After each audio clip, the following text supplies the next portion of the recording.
Hello and welcome to Self-Care Tips. As we head to Labor Day, we're going to look at ways of working and how to be a better worker and how to find work and of course everything to do with work. And we're privileged to have with us Josephine Modekeli, who is a business owner, and she's going to take us through a lot of tips on how to be a good employer and also how to be a good employee. And also another thing, options to work. Welcome, Josephine. Thank you very much, Irene. And you were asking what is work. Of course, work is having earning a living.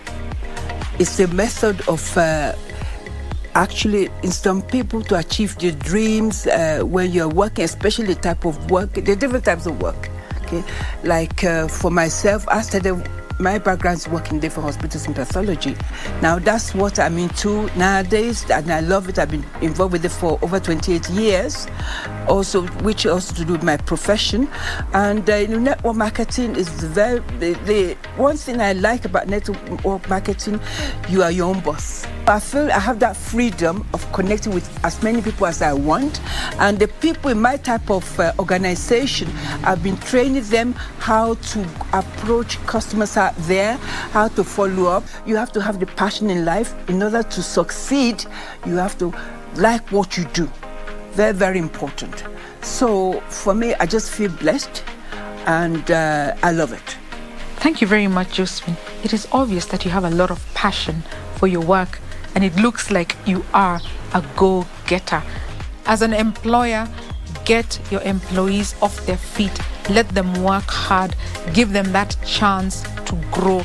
Give them a chance to become what they can become, because it's all about work, and without work, how are we going to earn a living? Do your work well. This is Labor Day week, and success is sure to follow. This is Self-Care Tips. I am Irene Joroge.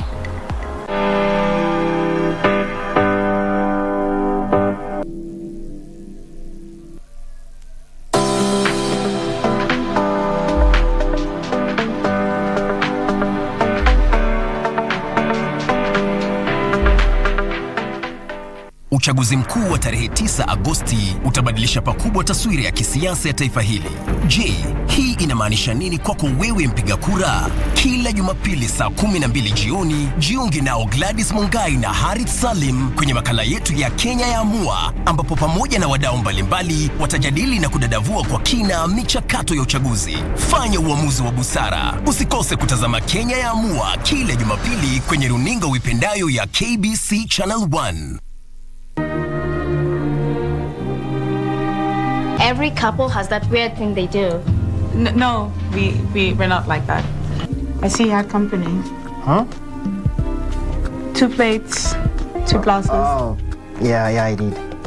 Who are you then? Until I walk down that aisle, I will work it. I'm moving out.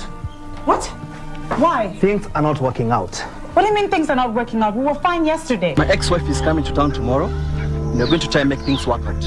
I'm sorry, Terry. Just because things are not smooth sailing in your life does not mean you have to ruin it for anyone else.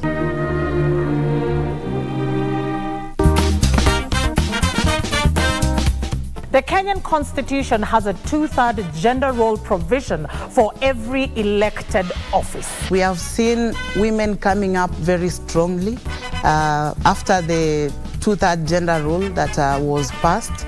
If you empower a woman, you empower the whole community. However, this quota is yet to be met. The cultural norms, they feel like when you are a woman and you're not married, you don't stand fit to lead. We must encourage all women to come up and work as a team so that we can deliver more seats come 2022. Join me this Sunday on The Dadas Show at 4 p.m. as we dig deeper into the barriers that are limiting women to participate in politics. Join us.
Thank you for joining us on KBC Channel 1, the channel that gives you the most comprehensive news coverage in Kenya, East Africa, and of course, Africa. Well, it has been a very somber week for Kenyans as we have been mourning one of our greatest sons, the third president of the nation of Kenya. He was the head of state and government of Kenya. And well, we have wished the family condolences, and of course condolences have come from various parts of the world, and heads of state have also come to condole with the family. Well, we just can't, believe that he is dead. He was one of the greatest sons in the country, a man of valor and man of integrity, and of course a person bordering on genius. Well, my colleague Topi is also here. Well, Mwai Kibaki was a great sportsman, and he's going to be featuring on your bulletin as well. Oh, yes. He's actually an ardent golfer. And also to be remembered that he was also a patron of the Muthaiga Golf Club. Yes. And that's where he also played his game, and just nearby his place. Wonderful. So he's a great, so the sports segment will also celebrate the President Mwai Kibaki. So as we celebrate the life of the late former president of Kenya, Mwai Kibaki, please do join us on Legends Edition. My name is Catherine Kasavuli. Now let's go to the highlights.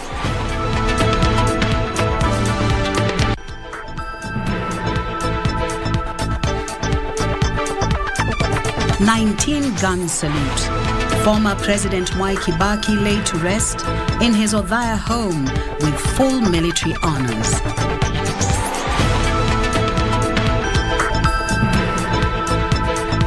United. Leaders join locals in bidding farewell to the late former president.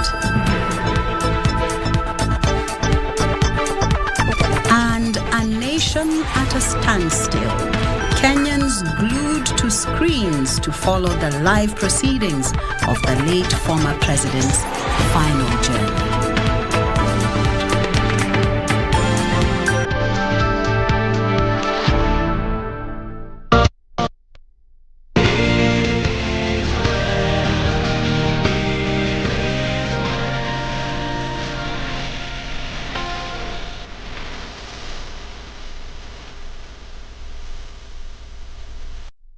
Thank you so much for joining us. Our sign language interpreter this Saturday is Lucy Mwaura.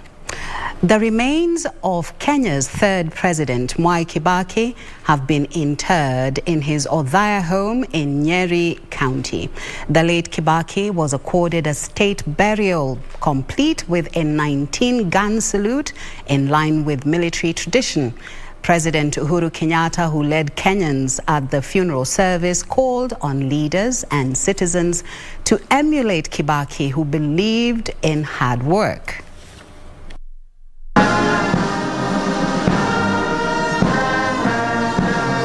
The final journey of Kenya's that president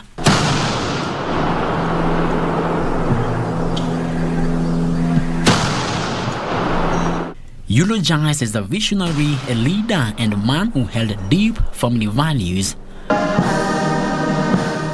President Uhuru Kenyatta leading the nation in bidding goodbye to the late president at his native Othaya, a constituency he represented for nearly 4 decades. Mungu na mlaze mzee wetu pahali pema. Mungu na ibariki taifa letu la Kenya. Mungu na ibariki familia ambaye imewachwa nyuma na mzee na wazazi wao, kwa sababu sio kipindi kirefu ambapo tulikuwa hapa tena tukimsindikiza mama wa boma hili. Kwa hivyo, accept our condolences, our respect and our prayers, and may the Almighty God rest this great soul in eternal peace. The head of state calling on Kenyans and the political leadership in the country to ape the late Kibaki through deeds. Sisi kama wa Kenya tusiseme tu kwa mdomo, lakini kwa vitendo, kwa fikira, tumuige huyu mzee katika yale ambaye tunatenda katika maisha yetu, na sina shaka tukifanya haya Mungu ataibariki na ataendelea kuibariki taifa letu la Kenya. President Kenyatta says Kibaki had set a precedence of a leader who toned down on politics to deliver services to Kenyans. The president thanked Nyeri residents for supporting the late president for the entire time he was in power. Wananchi wa Udhaya na Nyeri County kwa jumla, asanteni sana kwa kutupatia huyu mzee ambaye ametendea nchi, ametendea Afrika Mashariki na Afrika na ulimwengu mzima kwa dhati, na hatutamsahau na tutaendelea kuwa pamoja nanyi. The president pledged government support to the Kibaki family.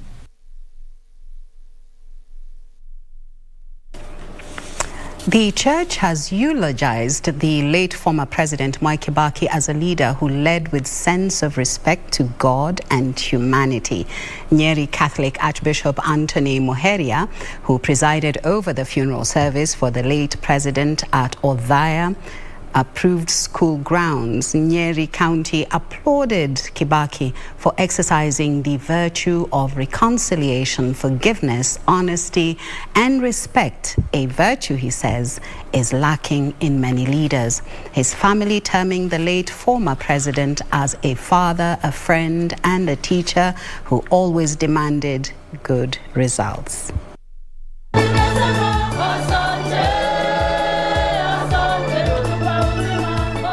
The funeral service for the late President Mwai Kibaki at Othaya approved school, Nyeri County.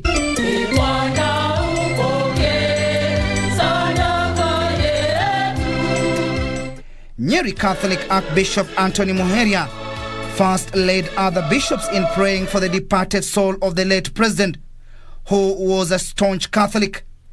Tumaini letu la kutazamia ufufuko wa mtumishi wako Rais Mwai Kibaki. The short ceremony proceeded by the homily. From the gates of hell, deliver his soul, O Lord. May he rest in peace. Nyeri Catholic Archbishop who led the sermon urged leaders to exercise the virtue of reconciliation and always ready to forgive. How can we Kenyans? Why is it that we are so easily cheated, lied to, hijacked, to hatred of our own brother and sister? Today, what will he tell us? Love the other Kenyan. Love your brother. Love your sister. The only legacy, the true honor and respect will give our dear father. He at the same time faulted a section of leaders for using the pulpit to settle political scores.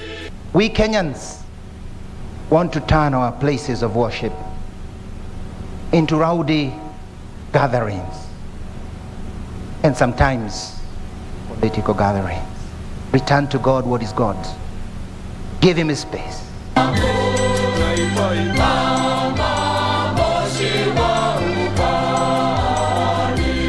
Bishop Muheria adding that it was time to sanitize the Kenyan politics and discourage leaders against poisoning the political atmosphere as the country heads to the elections.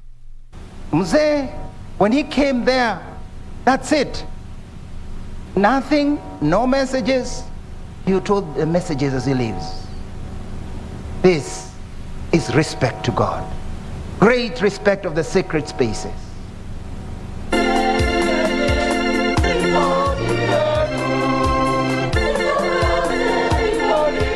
The former president's children remember their father for his hard work, resilience, and generosity, a virtue they hold firmly even today.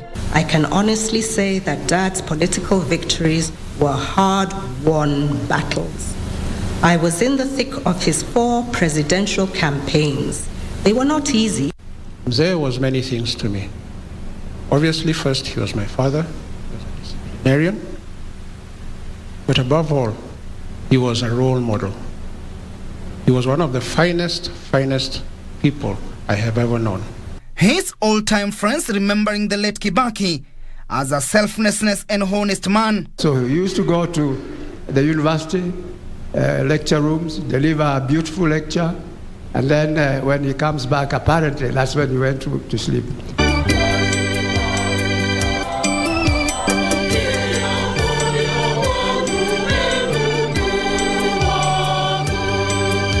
Timothy Kipnusu for Legends Edition.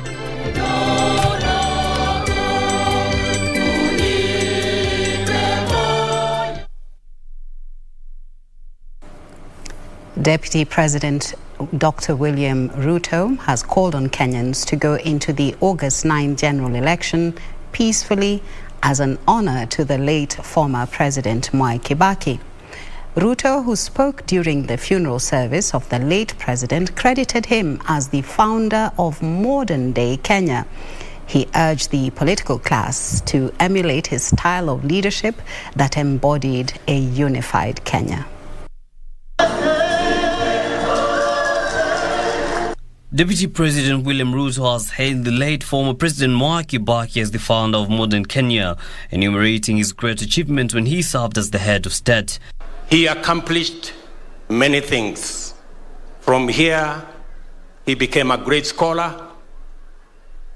He became a great economist. He became a great leader. And of course, a great president and a father of the nation. Ruto attributing the Kenyan infrastructure leap to the great efforts and foundations set by Kibaki, saying the current success is owed to him. The first subsidized fertilizer in Kenya was brought about by the third president, President Mwai Kibaki. The deputy president urging Kenyans to go into the August 9th general election in peace, saying never again should elections be contentious. To go into this election and make sure that election will be peaceful and that it won't be necessary for us to have a handshake. The deputy president commending the late president for his contribution to help ordinary citizens, singling out the boda sector he said employs over 1.4 million Kenyans. Yusufar reporting for the Legends Edition.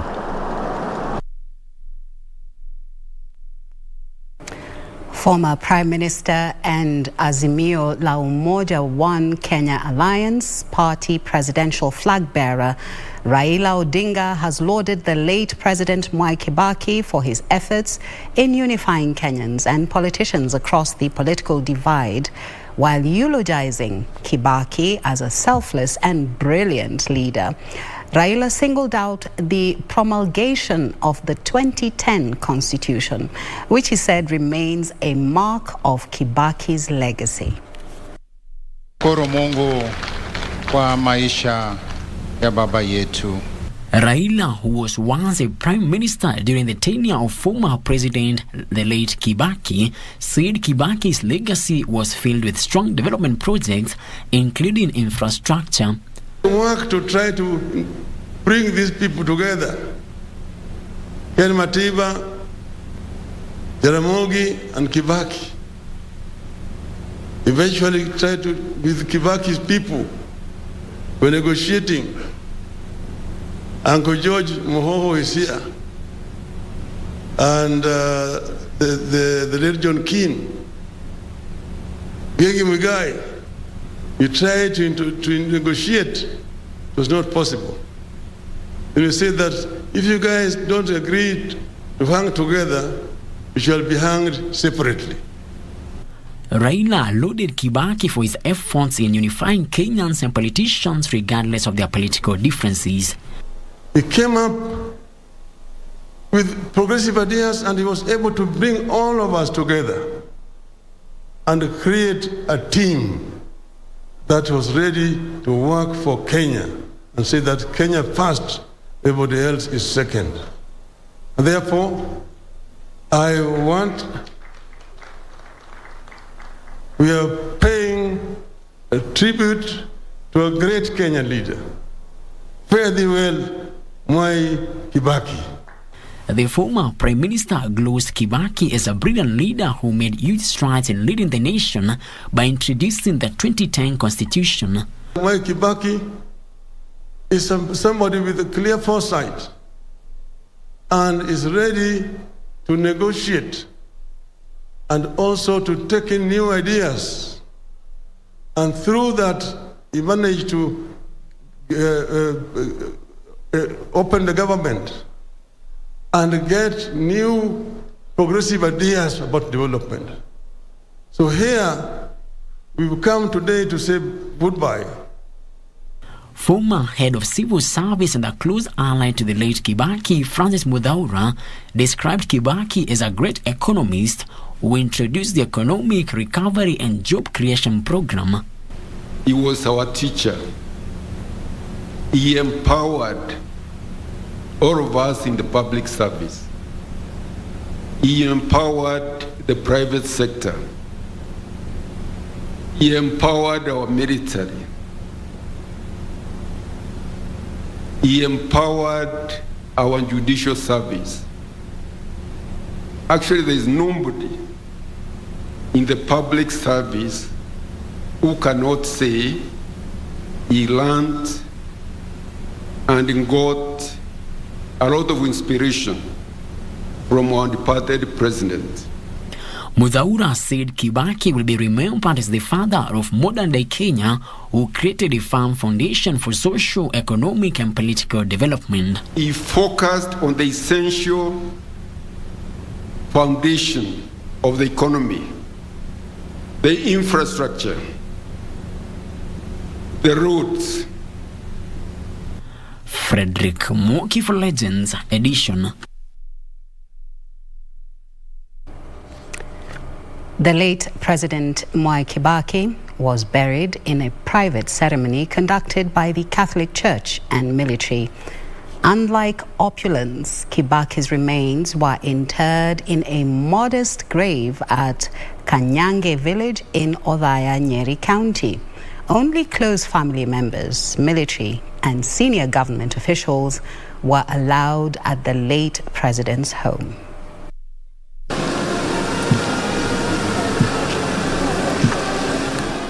The church's lead mandate for the funeral service at Approved School for the fallen hero Mwai Kibaki ended at exactly 4 p.m. when the burial program was handed over to the military.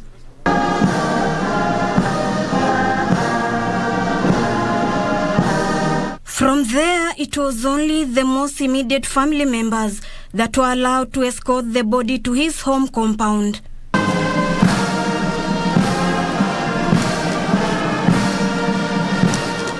In the compound, it was a military affair and the late leader was accorded a 19-gun salute.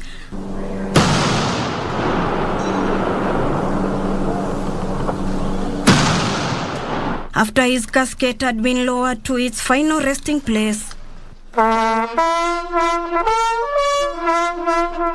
Bishop Anthony Muhere then took the mantle to lead the mourners in praying for the soul of Mwai Kibaki.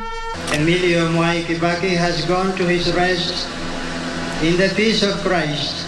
Before family members were allowed to bury their loved one.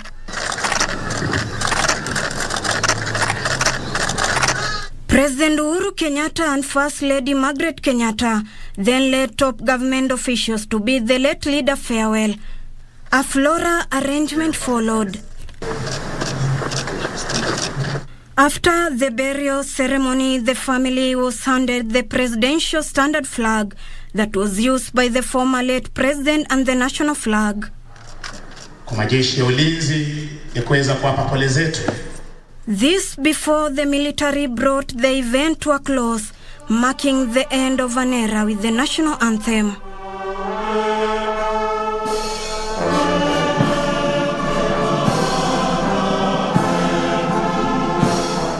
Ruth Wamboy reporting for Legends Edition.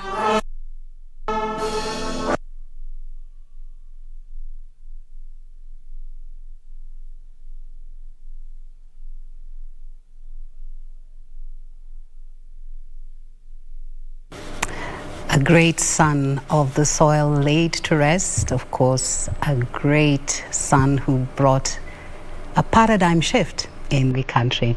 We now take a break and we'll be back shortly.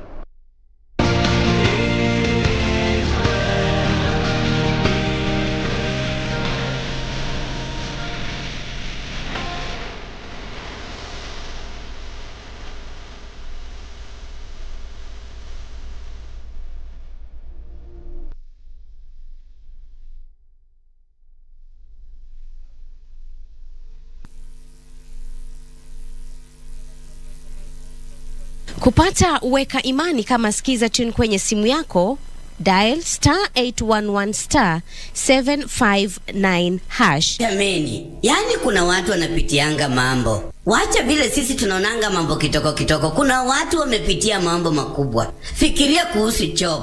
Akapoteza mifugo, akapoteza mimea, watoto wake, na bado akasimama na Mungu. Hata wewe, weka imani. Usiwache Mungu. Ili kupata weka imani, dial *811*759 hash. *811*759 hash. Do you have a news story to share with KBC? Get in touch swiftly on email news@kbc.co.ke or call 0723-892-654 or 0734-780-124. Uchaguzi mkuu wa tarehe 9 Agosti utabadilisha pakubwa taswira ya kisiasa ya taifa hili. Je, hii inamaanisha nini kwako wewe mpiga kura? Kila Jumapili saa 12 jioni, jiunge nao Gladys Mongai na Harith Salim kwenye makala yetu ya Kenya ya Amua, ambapo pamoja na wadau mbalimbali watajadili na kudadavua kwa kina michakato ya uchaguzi. Fanya uamuzi wa busara. Usikose kutazama Kenya ya Amua kila Jumapili kwenye runinga uipendayo ya KBC Channel 1.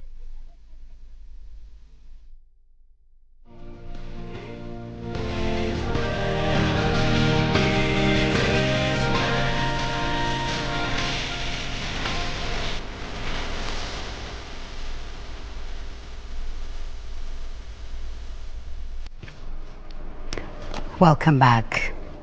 The late former President Mwai Kibaki's cortege made its way from the Lee Funeral Home in Nairobi to Othaya by road.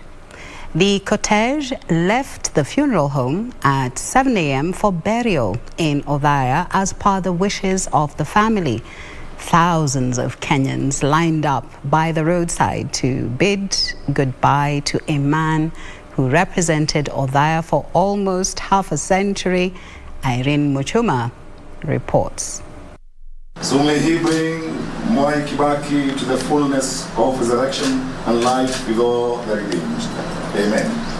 The procession of the former head of state, eulogized by many as a great man, began from the Lee Funeral Home Saturday for burial in Othaya.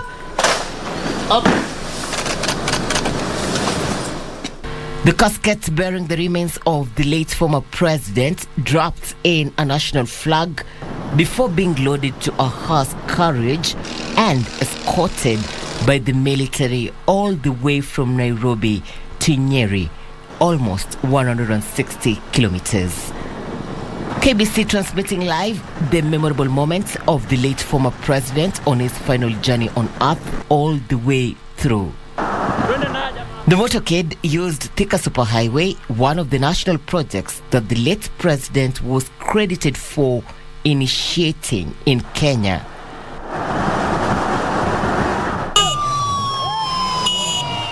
Kenyans lined up along as a show of respect to the late former head of state.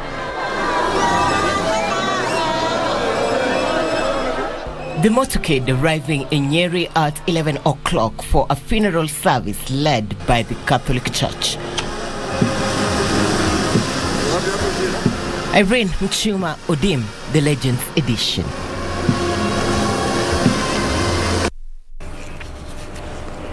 Kenyans from all walks of life arrived at approved school grounds as early as 6 a.m. this morning to bid farewell to the departed former President Mwai Kibaki.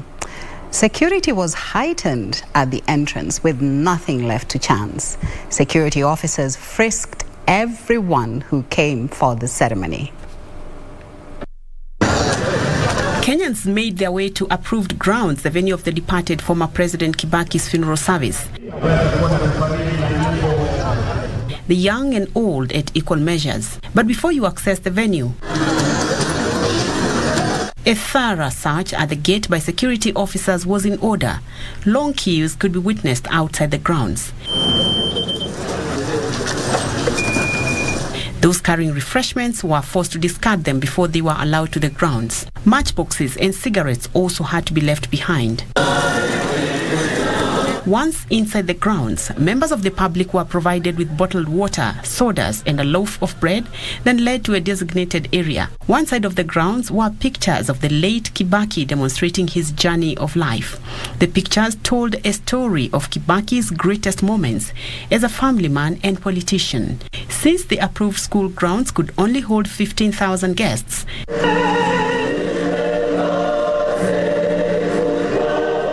those who did not get the opportunity to get into the grounds followed the proceedings from big screens erected in Othaya town.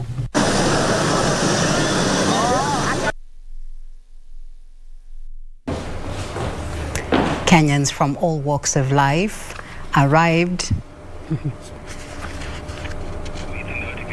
Oh, great. We apologize for the small mix-up. Residents of Kisumu Saturday thronged entertainment joints to follow the funeral proceedings of the late former President Mwai Kibaki. 2 large screens were mounted by the local administration within the town to enable residents follow the funeral service of the 3rd President of Kenya that he said revolutionized infrastructure in the country. Wycliffe Okech from Kisumu City. Kisumu residents followed every bit of the funeral service of the late president from various joints. The county government of Kisumu, currently headed by Professor Nyang'nyong'o, who served in the late Kibaki's administration as a cabinet minister, had erected 2 large screens right at the city square to allow locals to catch a glimpse of the events kilometers away. I'm very grateful for the county government of Kisumu that they have given us a special way of how we can see live proceeding from Othaya. Kwanza umejua kama uko kwa nyumba uko peke yako. Hauwezi kushare na wenzako. Umejua tunaishi Kenya hii kama jamii. So ukipitia kitu na mimi nipitie na tuongee vile mambo iko sahihi na vile mambo ilikuwa wakati wa Kibaki. Inafaa kuliko kwa nyumba uko peke yako na pengine watoto hawaelewi. Watoto walizaliwa sahihi wakati wa Uhuru na Ruto. The locals reminiscing memories of the former head of state for his good deeds. Kibaki alikuwa mtu wa kuona mambo ya mbele. Kibaki alikuwa mtu wa kuongea jambo na anatenda. Kutokana na uongozi wake mzuri na maongezi yake aliweza kuwa kuleta Kenya pamoja, haswa wakati wa elimu. We have infrastructures whereby our businesses are flexible on our roads. We are very happy for this day, and may the Almighty God rest his soul in eternal peace. And besides the memories, one Daniel Ouma had just one piece of advice to the current political leadership. Let us sanitize the words that we are using so that we get a very good leader, a very good county, and embrace humility. For the Legends edition, I am Wycliffe Okech. And from Kisumu City, let's have a glimpse of how a section of Kenyans uniquely celebrated the life of the late former President Mwai Kibaki, who was laid to rest today at his Othaya home in Nyeri County. Come, yes. Hold there. Hold here. Oh, good. You are a good girl. Just wanted to this so I can plant trees. I can plant 90 trees to remember Mwai Kibaki. I want by 2030 I'll be already. I have reached 1 million trees, Kwa leo tulikuwa Afro Sayari kwa sababu leo tunaelewa ni mazishi ya our former president Mwai Kibaki, na tulikuwa tuna celebrate the 90 years, lakini sababu hatungeweza kwenda huko Nyeri, tukasema wacha tukuje hapa with other stakeholders tupande miti vile pia yeye our president Mwai Kibaki alikuwa anapenda environment, ndio hata pia sisi tumkumbuke through that. Tumekuwa na sherehe ya light candling, candle lighting, tukikumbuka shujaa wetu ambaye alikuwa rais wetu wa tatu, Emilio Mwai Kibaki. To tell our leaders, our incoming leaders, we are almost electioneering period, and what I'd like them to do is to emulate Emilio Mwai Kibaki. Kumbuka kama kiongozi wa kuendelesha nchi mbele. Barabara mnaziona, stima sahi hakuna mtu hana stima. So maji. So amefanya kazi mzuri. Tungekuwa na Kibaki Day, ingewekwa Kibaki Day. Maana yake hiyo ndio inaweza kuwa kila mwaka watu wanakumbusha naye Kibaki. Maana yake Kibaki ni shujaa. Nitakumbuka na masomo na kule kufungua Kenya wazi kiuchumi na kuhakikisha barabara zetu pia inaweza kupitika magari.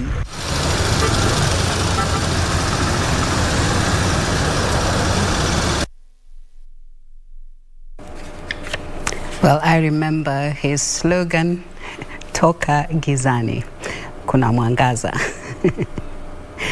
Well, we continue to celebrate the life and times of our late former president, Mwai Kibaki.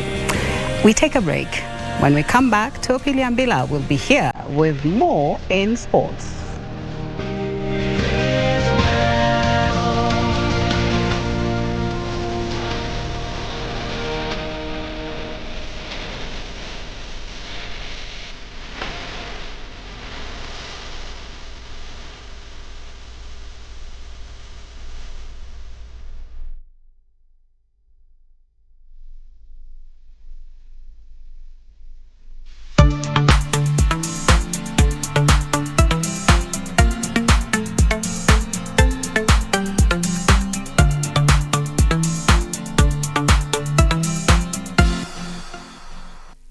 Uchaguzi mkuu wa tarehe 9 Agosti utabadilisha pakubwa taswira ya kisiasa ya taifa hili. Je, hii inamaanisha nini kwako wewe mpiga kura? Kila Jumapili saa 12 jioni, jiunge nao Gladys Mungai na Harith Salim kwenye makala yetu ya Kenya ya Amua, ambapo pamoja na wadau mbalimbali watajadili na kudadavua kwa kina michakato ya uchaguzi. Fanya uamuzi wa busara. Usikose kutazama Kenya ya Amua kila Jumapili kwenye runinga uipendayo ya KBC Channel 1. Aha, msikilizaji wa Radio Taifa, karibu tena kwenye kipindi kinajulikana kama Rada ni Yesu. Kila Jumapili kinaletwa kwako na rubani unayempenda anajulikana kama Mr. Rafton Igi. Ungana nami kila Jumapili kuanzia midaya ya saa 12 mpaka saa 1 usiku. Kuna miziki noma sampulia hii. Najua nitaona mazuri. Mwambia mpenzi msikilizaji, ni kunanga ni kukaskush. Kila Jumapili ninakuletea miziki za mavijana. Kama wewe ni kijana na unataka injili kamili, utaipata hapa. Tuonane Jumapili hii. Sauti ya Mkenya.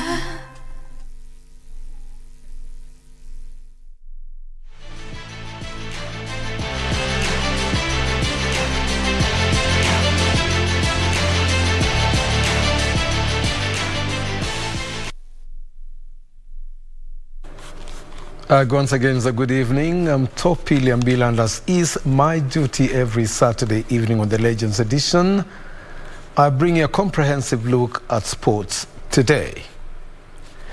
Now, Nairobi's Muthaiga Golf Club is to a greater extent synonymous with the late former President Mwai Kibaki, who was an ardent golfer. Gashoka Kingori spent a day at the club talking to Kibaki's fellow golfers about the love of the game, and he filed this report, Kibaki the Golfer. About 10 years we have been off and we have clubs heaping up there. So if anybody wants to go back to golf and you need clubs, come to me, because I have a lot of clubs which have been given to me by people who thought I would have a chance to play, but then I did not use them. When he lived, the man who would become the third president of the Republic of Kenya, Mwai Kibaki, was a lover of the game of golf. Although his membership cut across various golf clubs, his heart appeared rooted in Nairobi's Muthaiga Golf Club. Somebody who has been associated with this club for a long time.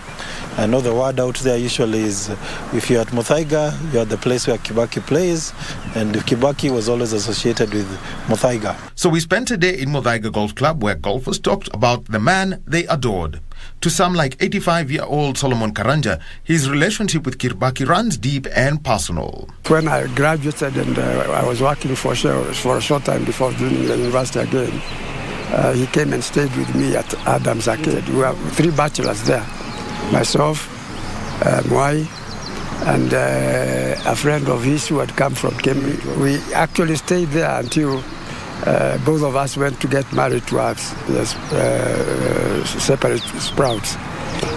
Mwai got married to Lucy and went to Nairobi West. I got married to Anjiro and went to Parklands. Kibaki was part of the campaign that pushed for the Africanization of golf. By that time, you got a critical mass of Africans who were in a position to be able to afford to join golf courses. And yes, there was a lot of promotion of the African professionals and businessmen to join golf courses.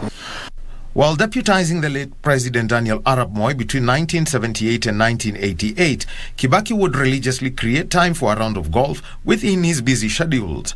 Kujuana na mzee Kibaki, nilijuana naye wakati mimi niliingia kuwa gofa. Na yeye pia alikuwa ni gofa.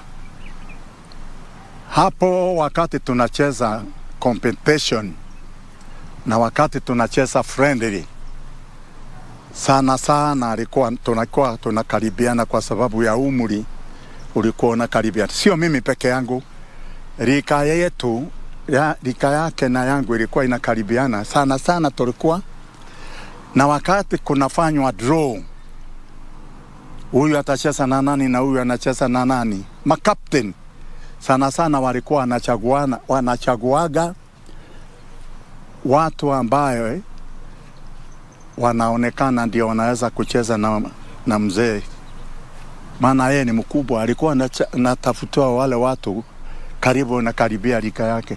Kwa hivyo ingawa sisi hatukujuana naye, hata kama mimi sikujuana naye, nilikuja kuingia kwake laini yake, shauri ya kuwekwa draw pamoja na yeye. Kibaki did not only play golf, he supported the growth of the game. Very instrumental in terms of protecting the golf courses. So we had golf courses that were under threat of grabbers. We had clubs like Kisii Golf Club, Nyeri Golf Club, even Nyali was under threat. There was Mombasa Golf Club also. So all this, when former president was the Minister of Finance, Duncan Ndegwa was very instrumental and went and talked also to the former president when he was finance minister to protect these golf courses. And were it not for Mwai Kibaki at that point, would have lost a lot of golf courses in this country. But he stood by the golf clubs and he ensured that they got their title deeds and their paperwork done. And he protected any other golf course that was in danger of grabbers. From 1975, he sponsored the annual Kibaki Trophy tournament at the Nyeri Club. In 1978, Kibaki assumed the leadership of the country's golf fraternity as a patron of the Kenya Golf Union. But him being the patron of Kenya Golf Union, he was the person who was in charge of all the golf. KGU, Kenya Golf Union, is a body that governs golf in the country. From PGK, which is a professional golf society, we have got KGU now that handles the amateur. We have KLGU that handles the Kenya Ladies Golf Union. And then we've got Junior Golf Foundation, which is for the juniors. So he was in charge of all this. So you can tell this is somebody who was governing the game of golf, and he's the one who's helped to take it to the level that it is at right now.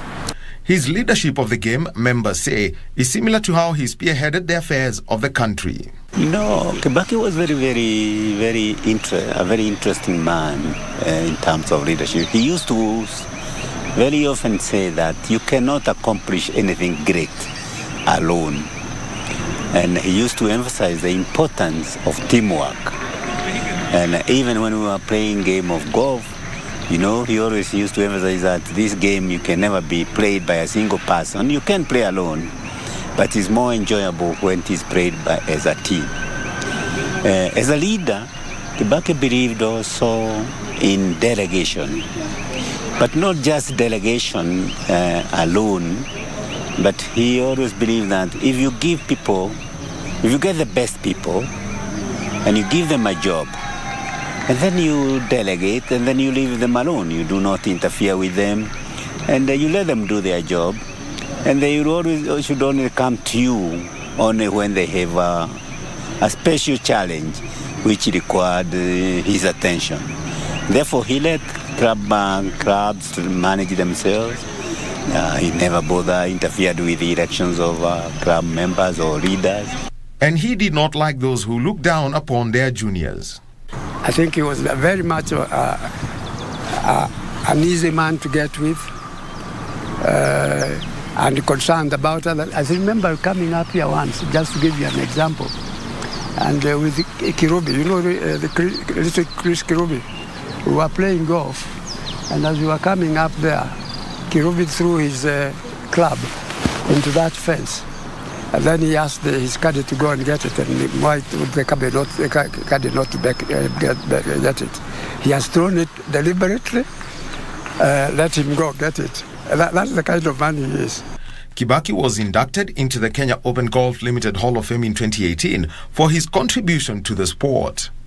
I met the late president on the course, especially because my husband would have occasions of teaming up with him and play with him a game of golf. And he would come and let me know what a pleasant person the president was on the golf course, and took it very nicely, very positively, and enjoyed even when the golf did not produce the desired results. And when on the course at Muthaiga, Kibaki was easy, says a 90-year-old golfer. Sisi tunamuona ni vice president, lakini yeye anatufanya tuwe free. Alikuwa mzee ajabu sana. Sisi huko tunaogopa kukaribiana na yeye na chochote tunaogopa, lakini yeye anatufanya tuwe free. Alikuwa mzee tofauti sasa. Kibaki's love to play golf came to an abrupt halt following a near-fatal accident at the Machakos Junction, the year he would later win the presidency. Played his last game of golf with yours truly, me. As a matter of fact, I was marking his card, Mr. Peter Kanyago and Mr. Koome. It was a day we had been in the office, in the DP office, or in the political party office of the day. And he just suggested and said, let's go and have a game. Once a sportsman, always a sportsman. Let him rest in peace. Now, more than 80 players are fighting for the few available slots in the Kenya national men and women's hockey teams ahead of 2 international assignments later this year. The players stand up today at the City Park Stadium for the ongoing selection process. The ladies' team is set to compete in the Commonwealth Games coming up mid this year, while the men's team gears up for the All-Africa Games qualifiers next month. The Kenyan national men hockey team has intensified training ahead of the All-Africa Games qualifiers to be held at Sink Union Grounds in Nairobi from the 17th to 21st of next month. The team of about 40 players has been training under head coach Fidelis Kimanzi at the City Park Stadium in Nairobi. Besides the qualifiers, Coach Kimanzi is looking to develop a strong national team that will also compete in future international events. A final squad of 20 players would be selected later to compete in the qualifiers. At the camp, we started with 40 players. We've added another 6 players, which after this long weekend where we are training, we'll trim it down to around 25. And then we'll have the final of 20, which will go to the camp, and probably that will be the list which we'll use in the qualifier.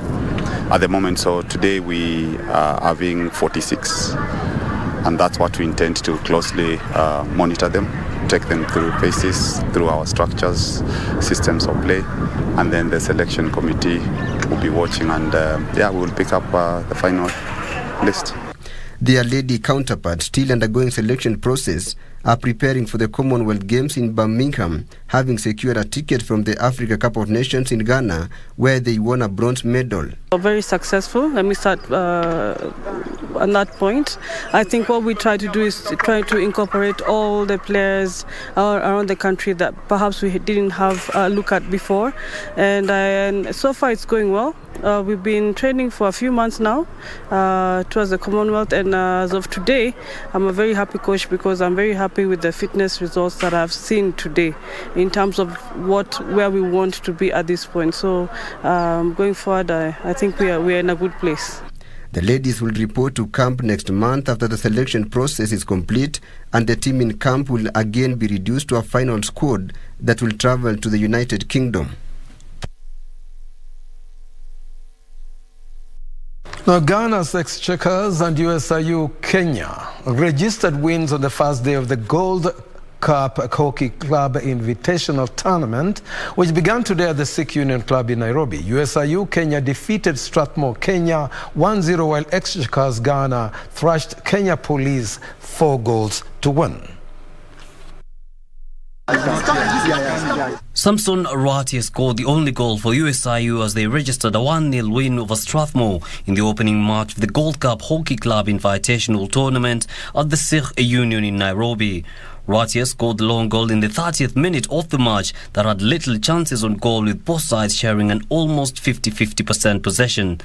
In the second match, Ghana's Exchequers had an easy time against Kenya Police, scoring 4 times against a single goal by Police. Emmanuel Kwanzaa opened the score in the 13th minute, but Police responded in the 32nd minute with a leveller scored by Oliver Ichenje. Ghana then controlled proceedings from that goal, netting 3 more times through Akaba Elikem in the 35th minute, Kwevemo Solom and Daniel Bempa in the 44th and 57th minutes respectively. 2 more matches will be played tomorrow. Exchequers will play USIU in the first match before Strathmore play Kenya Police.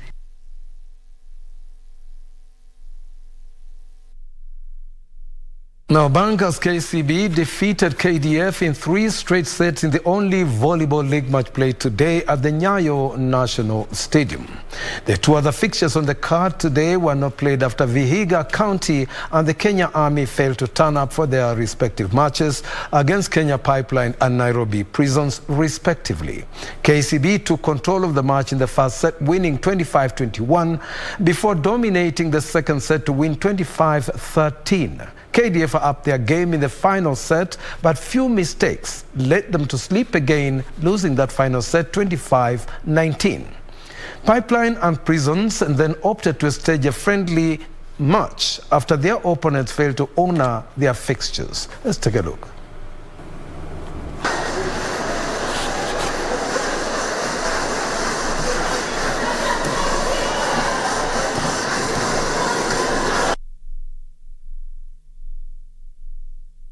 On the local scene, Tusker FC narrowed the gap on the leaders Kakamega Homeboys to just 3 points after beating Talanta FC 1-0 at the Ruaraka Stadium.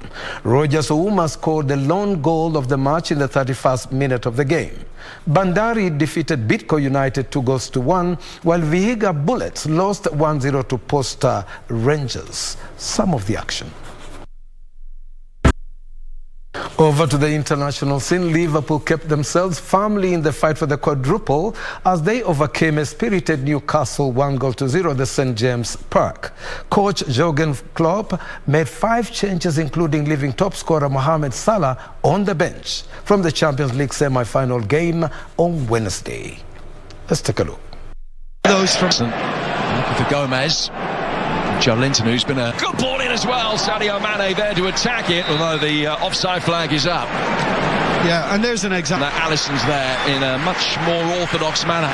Yeah, that's often the hope, somebody breaking free like Sam Mack. He played absolutely magnificently done. It's a goal of huge quality and huge significance as well.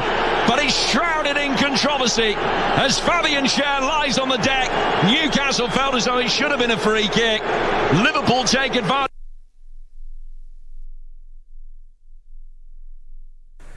Now, Arsenal boss Mikel Arteta is optimistic Bukayo Saka will be fit for the away game against West Ham tomorrow, despite the winger limping off after 74 minutes against Manchester United last weekend.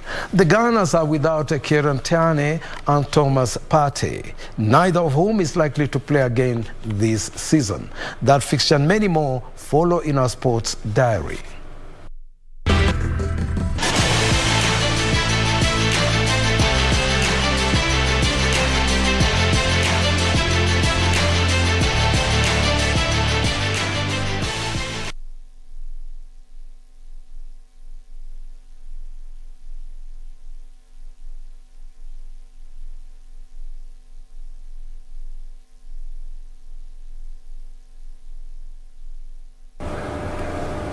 Now that's a wrap-up for the sports edition this Saturday evening, and back to you, Catherine. And yeah, it's quite a heavy day, was it? It has quite been a somber week. It has been a somber week. It has been a very heavy day today, but we just thank God for his life, for the late president's life, and of course for all the wisdom that he gave to us. We just start gleaning from the points that he spread to the people, because the man was actually a genius, though many people did not know that or did not want to acknowledge. Oh, you bet. And also, for the sports fraternity, I think it's been great. Yes. Having a president, yes, involved very actively in a game, the patron of the Kenya Golf Union, that is really great. And we hope that, his family takes it to heart that, he was a great man. That is true. That is very, very true. Okay, so it has been a very, very nice evening. We thank you so much for watching Legends Edition. I am Catherine Kasavuli. Our sign language interpreter has been Lucy Mwaura. And I'm Topi Liambila, bringing up the end this evening. And we hope that you tune in again and have a sporting week ahead. And we'll see you again, God willing, next Saturday for another comprehensive Legends Edition. Thank you. All right, thank you so much for keeping it KBC Channel 1. And for 5 decades, he has been the face of the musical program at national and public holidays. His choral music compositions have stood the test of time and are known by heart by Kenyans. He is a member of the Permanent Presidential Music Commission and is still engaged whenever there is need for themed songs. Tonight we speak to Mwalimu Thomas Wesonga, an icon, I must say, aging gracefully. So good to have you with us. Thank you. Karibu sana. Asante. Many would want to know what's the story behind this legend sitting before me tonight. I mean, just tell us a bit about your early life, who you were, back then. Mwalimu Wesonga is an ordinary citizen who was born almost 65 years ago in a county called Siaya, in a constituency, Ugunja, in a location called Uholo, in a village called Malomba. And I was just an ordinary boy who is born from peasant family, parents. That is my mother and my father. My father was working in Nakuru in European farms, and my birthplace itself is in Nakuru, somewhere you call Kampiamoto, just near where the farm of Mwai ends. And I grew up in that rural area, and get my primary education down there. Then went to Mombasa and did my secondary education, and then later on went to college, and then trained. Initially, I trained as in the engineering area, but then later on, due to health circumstances, I changed my profession to a teacher, and I became a teacher. And that is how far I am initially. Yeah. All right. But you see, with this rich, background, there's one thing that has made you an icon in our country today, and that is music. Yes. And how you have, crafted the art of coming up with very ageless patriotic songs. I'm curious to know, did music find you or you found it? What is your story? How did it begin? And what did you do to hone your skills to the level that you're recognized, not just locally, but globally? I can't say whether music found me or I found it, because music has already been there. But as I've just mentioned, that initially I didn't have basic education in music, because I was not exposed in music. Because the schools I was learning, there was no music. But it seems there was talent which was hidden, and I didn't know. Later on, I discovered that it was from my mother's side. She was a singer even in the church. So when I went to secondary school and in Mombasa, I joined church choirs there, and that's now where the interest started. I was being trained with the lady from Tanzania called Mrs. Shauri Tanga, and she's the one who impressed me, and I got interested in the way she was teaching music, and I became interested in music, and later on took it as a profession later. So there was no advantage of going to a formal music school like what we have right now? No. You had to work hard to really, master the art? There was, but me... You didn't, that's what I'm saying, you didn't have that advantage. I didn't have that advantage, yes. To go to a formal music school. Yes. But here you are, sitting, carrying that talent with you. In 1978, when President Mwai, the late President Mwai, took over, he was traveling all over the country, inspecting development, etc., addressing people. And he was to come to our region. And that is where the social services person, there was a lady there who came to our church because she knew I was a composer of church music. Then she's the one who made me start now composing patriotic music, because she just said that, Mwalimu, I've seen you are composing very nice church music with African rhythms. The new president is coming across, we have been told. Can you compose a song, a patriotic song? Then I asked her, what is a patriotic song? Then she told me that a patriotic song... Really? The icon of patriotic songs? Yes. Did not know what patriotic songs were? I did not know. It came from a lady, which is still there, but she's very aged now. Yeah. So which song was this very first one? Kenya yetu nchi nzuri. So she told me to compose a song. Then I composed a song. She didn't know. She just told me that and then went away. Then after 2 days, she came back. Then she said, do you have anything? I said, yes, I've started training the choir. And then she said, that's good. Continue. Then I trained the choir. But when the day came, the president did not come. He changed. I think he was busy somewhere else. Then he was to come after 2 months.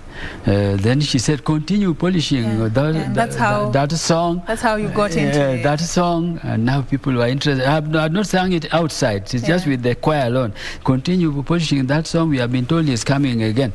But if you can compose another one, no problem. Then now I was following up. This Moi man, who is the president of Kenya, he's going around the country, and I hear what he's doing. He's preaching peace, he's talking about development, he's talking about unity, and that one touched me a lot. And therefore I said, now the other song is talking generally about Kenya. Can I say something about him? because of what he was doing.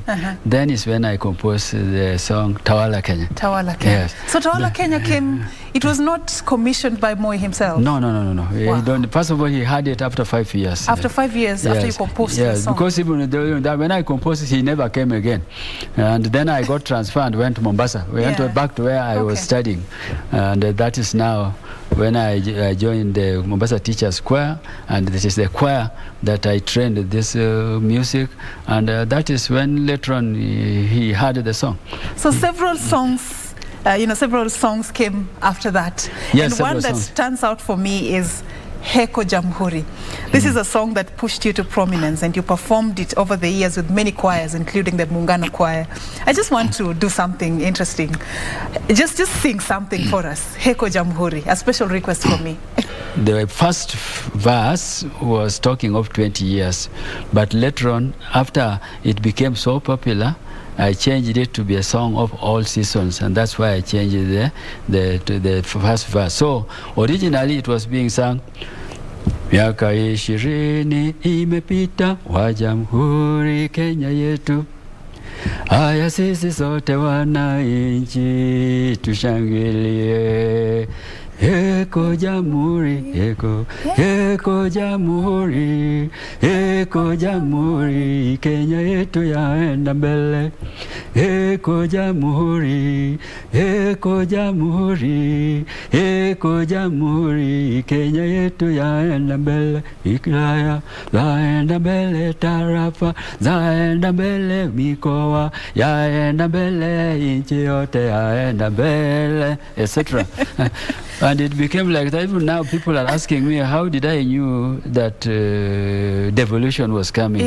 No, me, I just talked about what was going on, but maybe this thing came in by coincidence. I want you to talk to me about Tushangilie Kenya. That is like something, a bug that bites you, and that the melody keeps singing in your head. What was going on through your mind when you composed Tushangilie Kenya? Tushangilie Kenya was composed later. I think almost Kenya yetu nchi nzuri was composed in 1978 by a choir that even never sang it. It was a church choir, because later on it was they never performed it publicly. They sang it but never performed it. It was a church choir of old people and young people also. Then in 1979 I composed Twajivunia Nchi ya Kenya and Tawala Kenya. Then I went to Mombasa. Now I was teaching there because I was doing private studies also. I wanted to promote my level of education. So I was requested, as I've just mentioned, to compose Heko Jamhuri. Then after Heko Jamhuri, now we celebrated 20 years of independence. And unfortunately, we came to Nairobi and we did not sing. And it seemed the president was not amused because it was organizers. I think they failed. We don't know what happened, but we came with a whole choir of 2,000 and a teachers choir of 200. 2,000. A whole train was given up two trucks. Wow. And did you not get a chance to perform? Yeah, and on that day is when Nyayo Stadium was being opened. And Uhuru Park was also being opened. And we had almost 7 heads of state.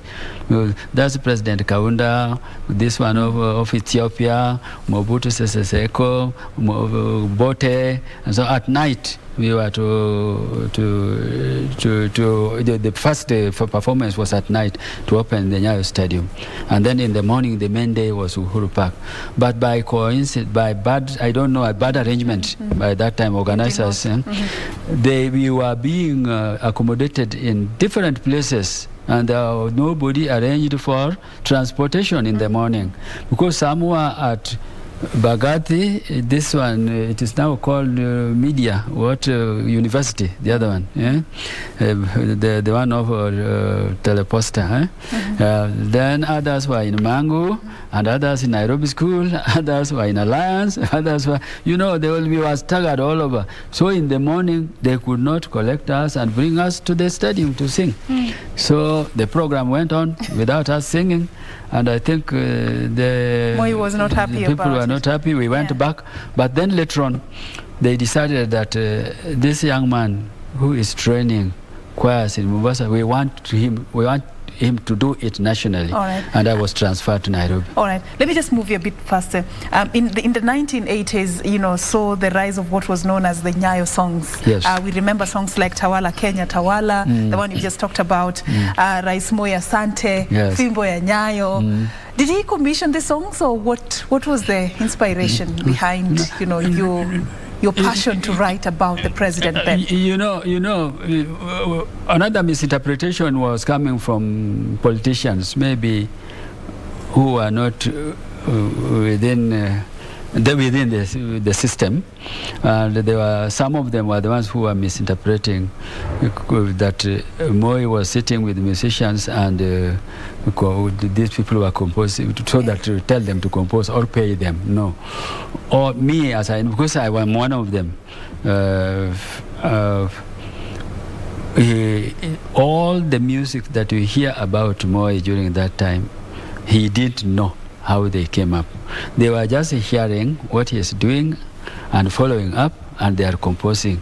And because now he was traveling all over and he also appreciated music, that one encouraged musicians to create more about patriotic music and also about songs, national songs. All right. Yeah. I want to talk to you about, a man that many have eulogized as an icon and a true legend in this country, and that is the country's third president, Emilio Stanley Mwai Kibaki. There was a change of guard in 2002 as the late former president took office. I know there must have been something different about the composition of songs in the era of Mwai Kibaki and in the era of the late president Daniel Toroitich arap Moi. Just even as you talk to us about that change and how you compare the two eras, and also what you remember about your interactions with Mwai Kibaki. First, on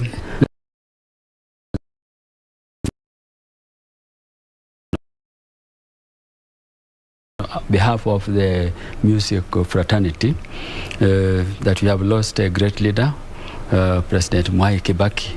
He was quiet, and people who were far from him did not know him very well. But we who were working within, we knew him very well. And for example, there was a lot of fear when he came in, when he took over power. And especially those who worked close to the former regime were somehow scared. And even some people were scaring them that now your father is gone. Now this is a different regime, and it will be like this. And especially we, the musicians, because there are quite a number of musicians whose music were really praising what he was doing. But surprisingly, to His Excellency, the late President Mwai Kibaki, he did not come in radically to overturn everything. Yeah. He went in systematically, and later on, just on our side, because I was during that time. At the moment, in the office of the president, because I had finished my term and I am now contracted. And during that time, I was at the Music Commission. I was the one dealing with all state entertainment, etc. So I remember when we previously during President Moi, people were going, New Year was being celebrated either in Nakuru or in Mombasa. So this time we were told the new president is going to Mombasa, and all choirs went there. Yeah. And people thought that it is normal. Yes. So we went there and we stayed there for a whole week, and no instructions were coming to direct us to do something. So I, with my friend Mr. Wanjoy, who is now the director of state function, he's a young man, he's not old. I worked with him from when he was a young person. So I just asked Mr. Wanjoy, why can't we talk to the high authorities about having a program similar to to what we are having. Because the president is here and he has stayed for almost now 10 days and is quiet and is also not in very good health. We need music. So we went to see the provincial commissioner then in Coast, Mr. Cyrus Maina, and we mentioned to him. And then he said, oh, yeah, Mwalimu, we don't know. The current people who are there, maybe they may associate it with the former regime. It needs to be done carefully. And I told him, but we know you are not singing to an individual. You are singing to our country. Yes.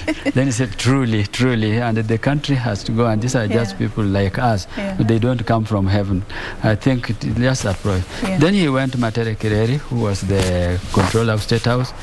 And Matere Kireri just went and contacted the president there, that minute, asking about these people, these musicians. The president knew me. He just said, this young man, anaimbaga nyimbo hizi za tawala is here and they want to organize some concert, a small concert for you. Did he Christmas allow you to Eve. do that? He said, kuna mneno hiyo ni mzuri tu. And that is how it So happened. we organized it. All right. And then that is when music again started picking up. So I just want us to wind it up on that particular note. That was quite an interesting experience you had there in 2015. Yes. As we bring this to a close, as your parting shot, just very briefly, what would be your advice to the upcoming choral music composers? Yes, choral music composers at the moment, let me say advice to all musicians, because because and especially the pop music, these young people, they have very good music, but what matters now is the text. Text matters, because sounds, melodies are just good, but text, we must get the right text that can last long. Which means it must have some message that is educative, or positively, not negatively. And this is now the problem we have with the current musicians. You find them singing and then after a short time, what when I but then the first time it is not there. But we as musicians, we find that there was very nice music there, but it is of the relevancy is what made it be away. So there are some music that you cannot share with your young ones, or the young ones cannot share with the old ones. Yes, and then some dancing styles, you know, those ones, because it diverts the purpose of music is entertainment, but theirs is sex. When you look at it, it's just sex throughout. And So now we're that one, losing it. that's why they are losing it. Yes, and then they are too commercial, because first of all, with things like arts, you must be voluntary first, contribute, and then they appreciate your work is when they will look for you. Because like me, they don't look at me as Wasonga ni nani, it's useless. But they say, who composed Tuishangilia Kenya? Then it is somebody called Wasonga, and then they say, come back. So let your work speak for you. Yes. Thank you so much, Mwalimu, for creating time for us as we were just celebrating you as a living legend. So we have been speaking with Mwalimu Thomas Wesonga. He's a choral music composer and soloist. He's known for songs like Heko Jamhuri, Tushangilie Kenya, and Tawala Kenya Tawala. He has been a member of the Permanent Presidential Music Commission and still offers his services to the country during national and public holidays and at state events. My name is Safina Cheng Oma, and you have been watching The Living Legends on KBC Channel 1.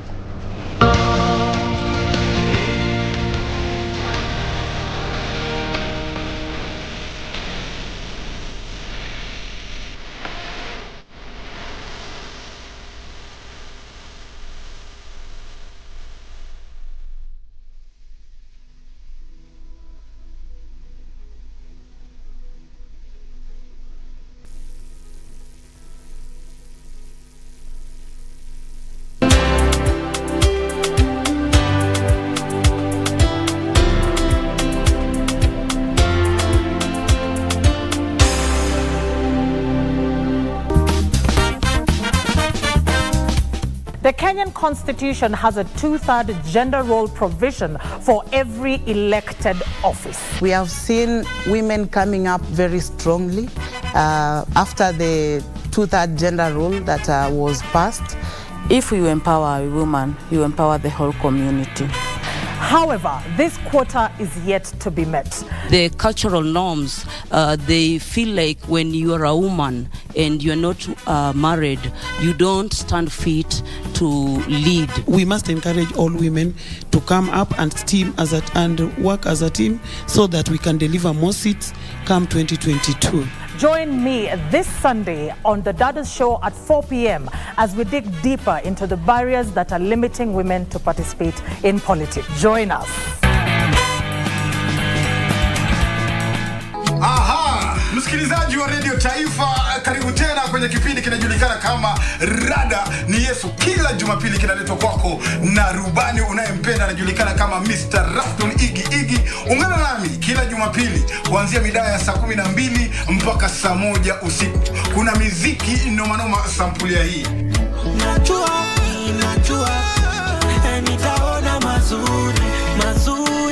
Mpenzi msikilizaji, ni kunanga ni kukaskush. Kila Jumapili ninakuletea miziki za mavijana. Kama wewe ni kijana na unataka injili kamili, utaipata hapa. Tuonane Jumapili hii. Sauti ya Mkenya.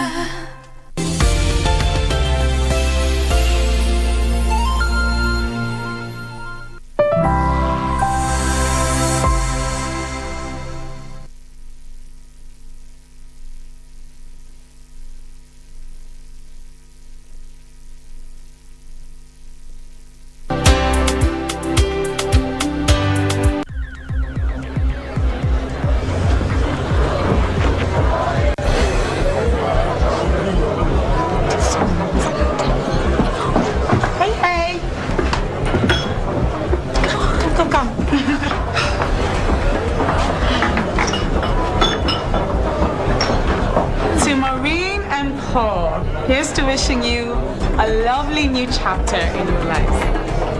Cheers.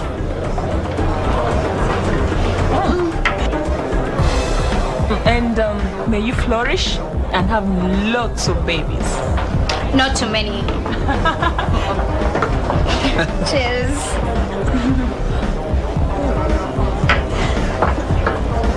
Baby, I forgot to mention to you. I need 12 boys. 12? There's a full-fledged football team. That's a referee.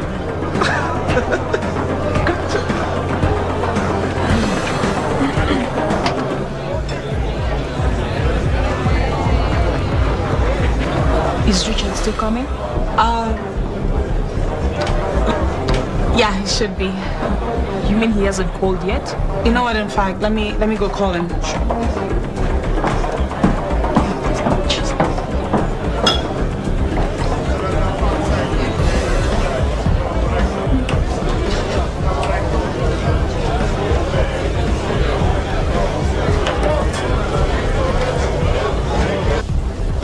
Hi.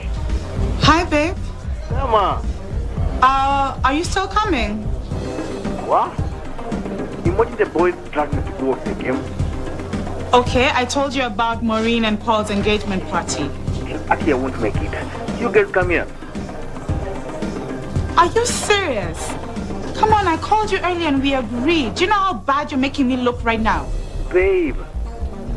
You know what? I can't even deal with you right now. Just... Babe, come on. Whatever. Don't like that.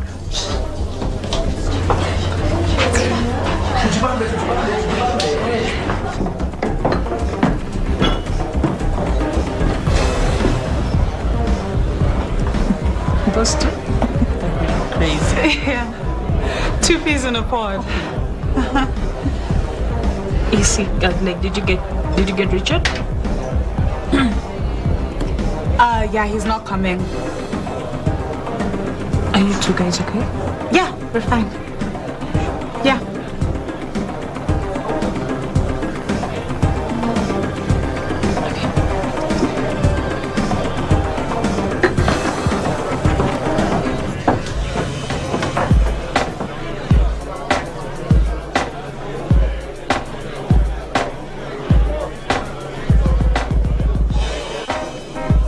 Let me call you back. Okay. Hi, Terry. Hi. Working on the corp account? Yeah. That's nice. You really look good today. What can I do for you, Jeff? I was wondering, would you like to go out for lunch with me? Nothing fancy. We could go down at Bobo's across the street. I appreciate the gesture, but I have lunch with my mom today. Okay. Maybe we could have coffee tomorrow? Jeff, you do know that I have a boyfriend who I really love, right? You mean you're not secure enough in a relationship to have coffee with a workmate? I am. Here's what we'll do. When I'm done with my corp account, how about we have all the coffee that you want?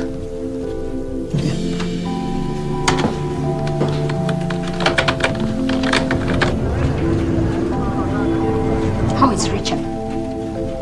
His work is good. It's a bit slow right now, but in the next 2 months, I think should have picked up. How is Richard? I just told you. No. You just told me about his work. Oh, yeah, he's good.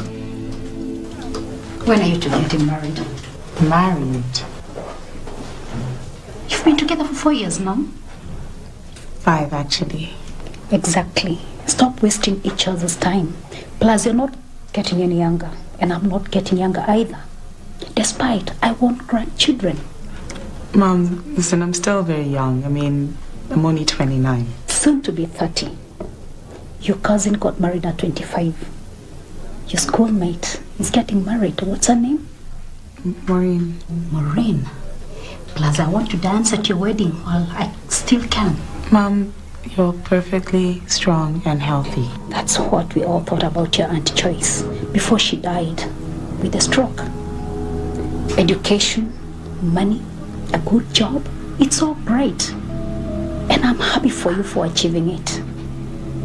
But it's all nothing while you're seated in a big house all alone in the middle of the night.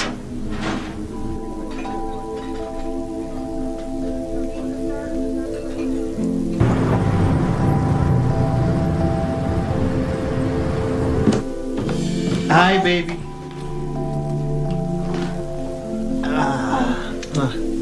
So, how's work? Okay. You're home early? Yep. Perks of being your own boss. I see you had company. Huh? 2 plates, 2 glasses. Oh, yeah, I did. Who are you here with? Paul? Paul, I thought you went to Uganda. No.